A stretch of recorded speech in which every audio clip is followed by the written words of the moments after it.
Alright, so I'm doing my project I'm interviewing my grandmother, Lynda Miletello. Say hi. Hey, Ethan.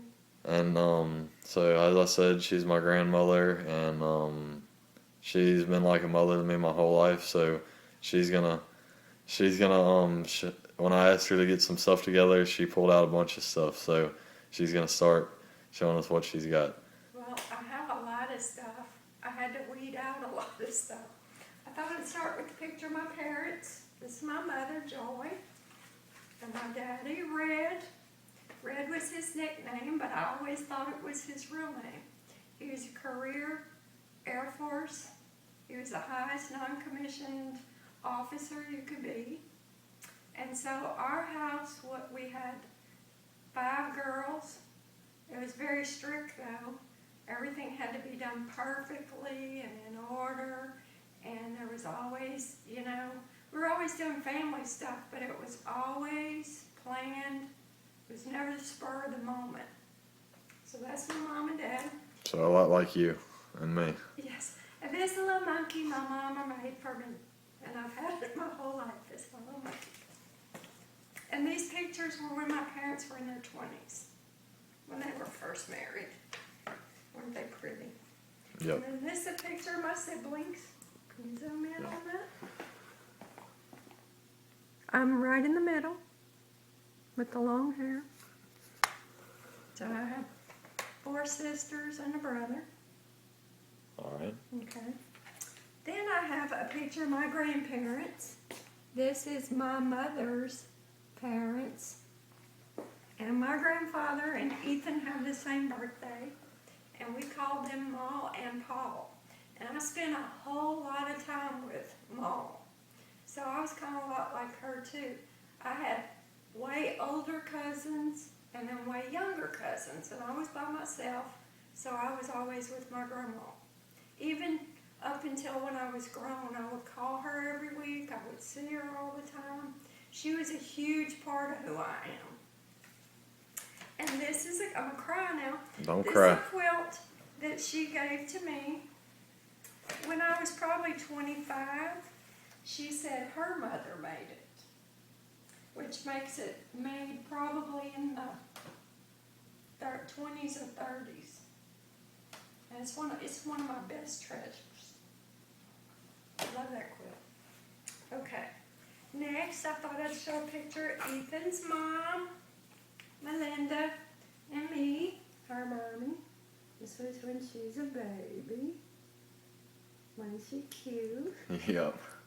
She was very tiny. That was probably about 1976, 77.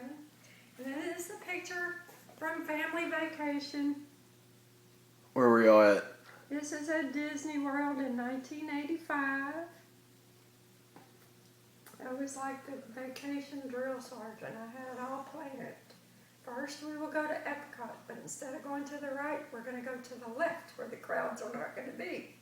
And I had it all planned out, every meal, every hotel. Everybody had a great time. We got a lot done. You should ask your mother about that vacation. What I remember is we had a video camera.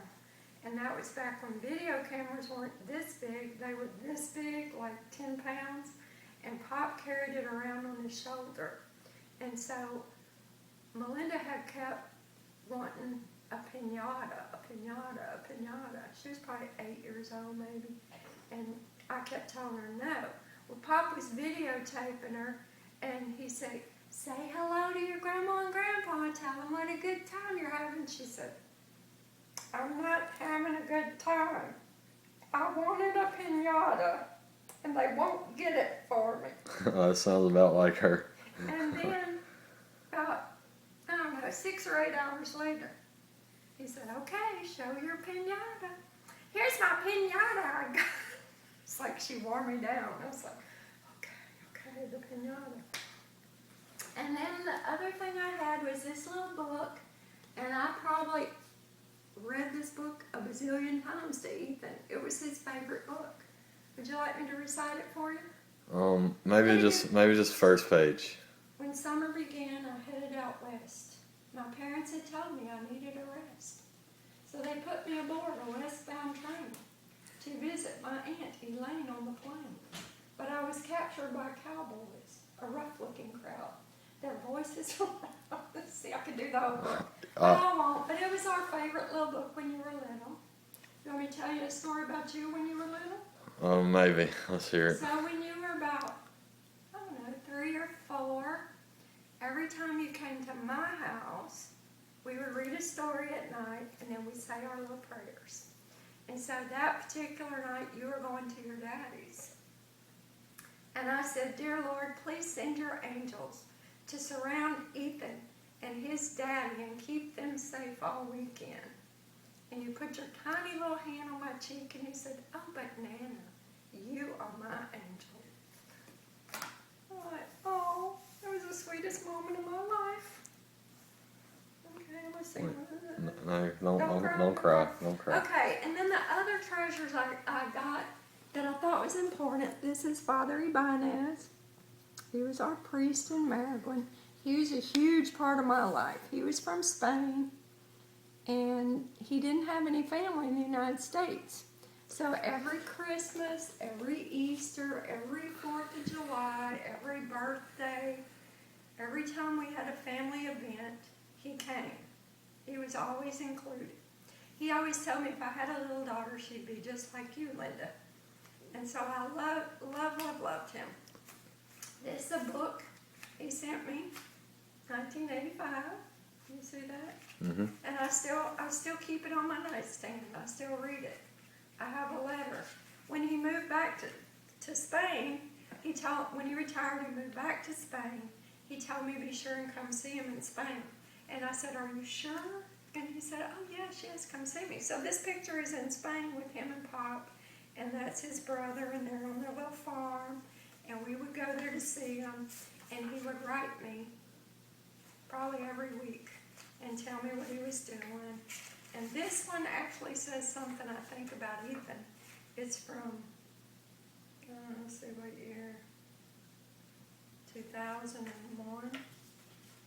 Oh, no, it has something about 9/11 in it, I think. "My sister and I are coming to see you. She's getting excited. Can't wait to see your grandson." And one more thing I wanted to talk about is show Pop in the picture. Mm-hmm. So he's the one in the middle with the blue shirt.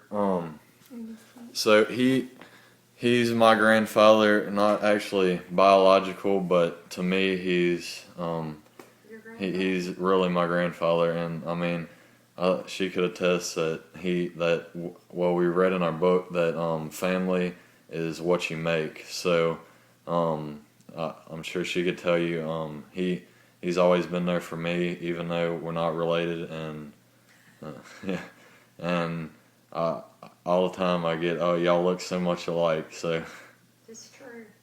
Well, and I was going to say, too, are you still filming yeah, me? yeah. I was going to say, too, a lot of this stuff is not worth a lot of money. All right. But it's worth a lot. It's worth everything.